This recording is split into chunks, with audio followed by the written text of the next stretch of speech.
ang kuwit ng balat sa akin. Dahil ay ipagsapalaran sa mga at talagang pinagulan. Kaya nag-magic ng saga.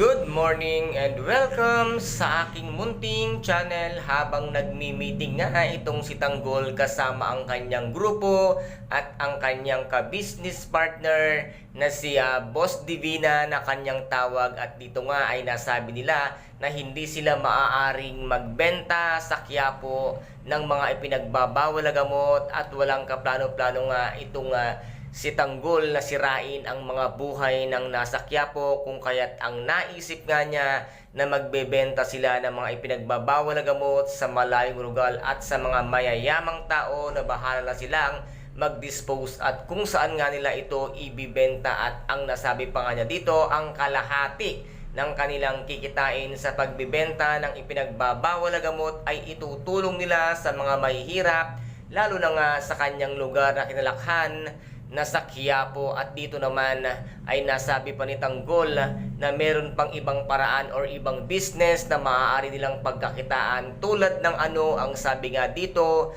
nito ngang si Divina, at sinabi nga niya ay papasukin nila ang pasugalan. At dito ngayon ay naisipan na nga ni Tanggol na bawiin muna ang Star of Pinos sa pangangalaga nga nitong si Divina, at ito naman ay hindi nagdalawang isip si Divina na ibalik nga sa kanya ang Star of Pinos. At sinabi nga dito ni Divina na baka iniisip mo, Tanggol, na pinag-iinteresan ko ang Star of Pinos, hindi ko yan gagawin sa iyo dahil napakalaki ng respeto ko sa iyo. At dito naman sinabi nga rin ni Tanggol na hindi po yun ang iniisip ko, at sa pakiramdam ko nga lamang ay paghawak ko ang Star of Pinos ay swerte ako, at yan nga ang aking lucky, ang Star of Venus na kanyang swerte. At ngayon nga ay papasukin na nila ang pasugalan.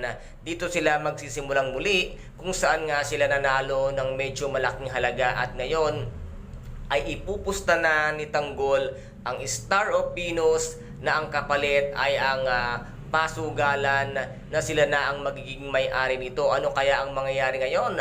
At ito po ang ating aabangan, kung maipapanalo nga ba ni Tanggol ang kanyang pakikipagsapalaran sa sugal na Star of Venus kapalit nga ng isa sa mga pasugalan na kanyang ninanais na magiging negosyo sa ngayon. Kaya guys, ito po ang ating pakaabangan dito nga sa tinaguriang pambansang teleserye FPJ, ang Batang Quiapo. At kung nagustuhan po ninyo ang aking videos for today, paki-subscribe na lamang po ng aking channel, paki-like and share para maging update kayo sa lahat ng gagawin kong videos. Maraming salamat po. Ingat, God bless, and bye-bye!